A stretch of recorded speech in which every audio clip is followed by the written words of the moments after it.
Hi everyone, my name is doctor Sharvari and आज मैं बात करने वाली हूँ कि क्या आपका वजाइना लूज़ हो जाता है after having sexual encounters. Well, it's a myth, let me tell you. Vaginal muscles जो होती है वो स्मूथ मसल से बनी हुई होती है. It's like a rubber band, you stretch it whenever you are inserting something or something is coming out, it gets stretched and just like a rubber band वो अपनी पोजीशन पे वापस आ जाता है. ओके, कुछ देर बाद आफ्टर विड्रॉइंग दैट ऑब्जेक्ट और anything. Okay, तो जो भी हम सुनते आए हैं वो सब मिथ्स है. जनरली इंडिया में we hear these myths because we don't want girls to indulge in sexual activities before marriage, but then you have to keep your facts correct and decision has to be yours that what you wish to do. You wish to have sex before marriage और after marriage, और you don't want to have that, has to be your decision. Alright, तो after knowing this truth, now let us see 3 conditions कि एक version में एक औरत जो कि सेक्सुअली एक्टिव है उसमें और एक औरत जिसने बेबी डिलीवर किया है, इन तीनों के वजाइनास में क्या डिफरेंस होता है. Firstly, when a girl is virgin, उसकी वजाइनल मसल्स कभी यूज़ नहीं हुई होती है. They are packed like anything. Okay, if the girl is fingering more than 2 fingers or anything, then the case might be different, but then I'm talking about someone जिसने कभी कुछ भी insert नहीं करा है. तो ऐसी लड़की, when she is having encounter for the first time, so she'll feel lot of tension and constriction and pain. उसके मेल पार्टनर के लिए भी थोड़ा टफ रहेगा इंसर्ट करना. सो ऐसी सिचुएशंस में lubricant is always preferred. Okay, so that is something different because the muscles have not been used ever, okay, before that. So that creates a little tension and you are also not comfortable in that zone. You're like, what is happening, is this correct or not, and a lot of things are going on in your mind. You're not turned on, you're not dilated, so things happen, and for the first time it happens. So not just for the first time, but कुछ और बार भी 2-4 बार या 5-6 बार आपको लगेगा कि it's a little more tight, it's a little more tight. It's not like that, okay, it's just that you're not used to such things. Okay, things take time. Okay, so that situation is there. And secondly, एक ऐसी लड़की जो कि involve है sexual activities में, she is very active in this, तो उसमें क्या, it's not loose, it's just that she is used to it. She knows how to tackle the situation, how to get turned on, and how to be comfortable in her own zone. So in that case also, in both the cases क्या होता है कि vagina stretch हो रहा है, अपने position पे वापस आ रहा है. दोनों ही केसेस में ऐसा हो रहा है. इट्स जस्ट कि पहली जो केस है वर्जिन लड़की वाली, she is not used to these things. Okay, so her muscles were completely like packed before that, before having sexual encounter. That is the only difference. Okay, so उसे used to होने में time लगता है. That is the only difference. And what happens in a woman who is delivering a baby is that while she is delivering a baby, it's like 2.5 to 3 to 3.5 kgs. It's a really big baby coming out of vagina. तो vagina stretch हो जाता है, okay, normal delivery में. तो वहाँ से baby बाहर आता है तो बहुत ज़्यादा स्ट्रेच हो जाता है वजाइना. ओके, एंड उसे अपनी नॉर्मल पोजीशन में आने के लिए थोड़ा टाइम लगता है, प्लस हील होने में भी, बिकॉज अंदर शायद कुछ इंजरीज भी हुई होती है कभी कभार. तो उसे वापस अपनी जगह में आने के लिए बहुत टाइम लग जाता है, may be a few weeks. So that's why in this case doctors always recommend कि सेक्शुअल एनकाउंटर ना करें till it's completely healed and it's getting back to its position, normal position.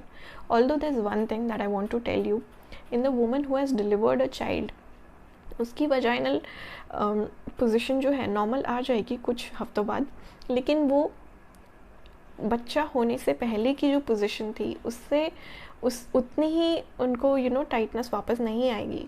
शील have it like around 90 to 95% of that. She won't have complete what you can say vagina getting back to the position exactly before she had child. ऐसा नहीं होगा, वो थोड़ा सा loose रहेगा ही. Tightness उसकी 90 to 95% ही वापस आई रहेगी. So this is the difference. Okay, so तीनों कंडीशंस में I have told you the difference. Now the thing is that you need to keep your facts right, and I have told you. Now कौन से situations में you might feel that यार I am not feeling tight, I feel I am loose. It's all psychological. So basically अगर ये loosening वगैरह होता भी है, आपको फील होता है, मोस्टली इसका कॉज साइकोलॉजिकल होता है, बिकॉज बहुत सारी जगह से हमने सुना होता है सेक्स करने से वजाइना लूज हो जाता है, ऐसा हो जाता है, वैसा हो जाता है. We have heard of all that myths and that's why we keep thinking about that, you know. So we constantly think कि नहीं मेरे साथ भी ऐसा हो गया होगा, शायद हो गया होगा, and then we start feeling it during the process. यार हो क्यों नहीं रहा, कुछ फील क्यों नहीं रहा, शायद मेरी मसल्स लूज़ हो गई है, मसल्स लूज़ हो गई है. वेल ऐसा कुछ नहीं होता है, it's all psychological. So firstly stop thinking that it's just a myth. किसी भी केस में, चाहे आप वर्जिन हो, चाहे आप सेक्शुअली एक्टिव हो, चाहे you have delivered a baby, in all these cases you'll have that vagina that is stretching and coming back to its position normally. So you don't need to worry, okay? It's a very stretchable muscle. Although if something very big is coming out, or if you are inserting something very big, तब आपको problem हो सकती है, because उसकी tightness वापस आने में थोड़ा टाइम लग जाता है, एंड उतनी की उतनी टाइटनेस वापस नहीं आ पाती. If you have injured it, 90 to 95% ही वापस आ पाएगी, specially after you deliver a baby. That I already told you. So these are a few cases. उसके बाद एक और चीज़ ये भी है कि हो सकता है your partner is at fault. हो सकता है कि उसका जो सेक्सुअल ऑर्गन है उसका डायमीटर कम हो, थिन हो, ओके, या फिर साइज़ उतना ज़्यादा नहीं हो कि आपके लिए कंपैटिबल हो. That could also be the situation. So you don't need to blame yourself, okay. You are not the one at fault, so stop taking it on yourself, ठीक है. And if your partner is constantly saying this to you कि you are the one who's having loose vagina and it's your fault, I'm not enjoying things with you, so you can just tell him to get out, because कोई ऐसा अगर आपको बोलता है तो आपकी self respect बहुत लंबे टाइम तक हैम्पर हो जाती है. ऐसा कोई कहे और इस चीज़ को आप दिमाग में लेके घूमो ना, तो आपकी आगे की भी सेक्शुअल लाइफ पूरी तरह से फक्ड अप हो जाती है. आपको हर बार यही थॉट आ जाता है नहीं यार I am loose down there. So आप कुछ भी एंजॉय नहीं कर पाओगे अपने लाइफ में. वो एक प्रोसेस जो होता है वो आप बिल्कुल भी अच्छे से उसको एंजॉय नहीं कर पाओगे. So if someone is saying this to you, specially your partner, then you need to have a serious talk with him and you need to tell him कि you cannot say this to me and whatever problems you guys have you can solve this. अगर फिर भी ये सब चीज़ें repeat होती है, I would rather you should choose your self respect in this situation, because आप अफोर्ड नहीं कर सकते कि कोई आके आपको ये सब बोले और आप उसके कॉन्सिक्वेंसेस फ्यूचर में भी टॉलरेट करते रहो, ये सब अपने दिमाग में लेके चलो और लाइफ में कुछ भी एंजॉय ना कर पाओ. You can not do that, okay.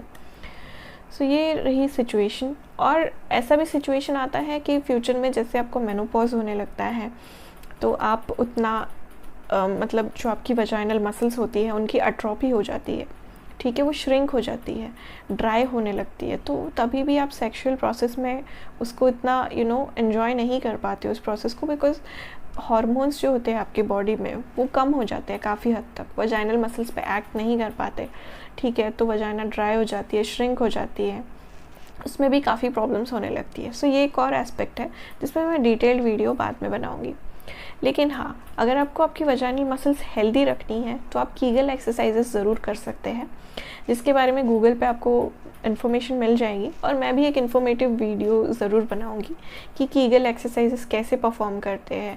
They are very healthy exercises for your vaginal muscles. ये इनका टोन जो है, वजाइनल मसल्स का जो टोन है वो काफ़ी अच्छे से मेंटेन करते हैं और उनकी टाइटनेस को बरकरार रखते हैं, उनको हेल्दी रखते हैं काफ़ी. So these exercises are very much beneficial also.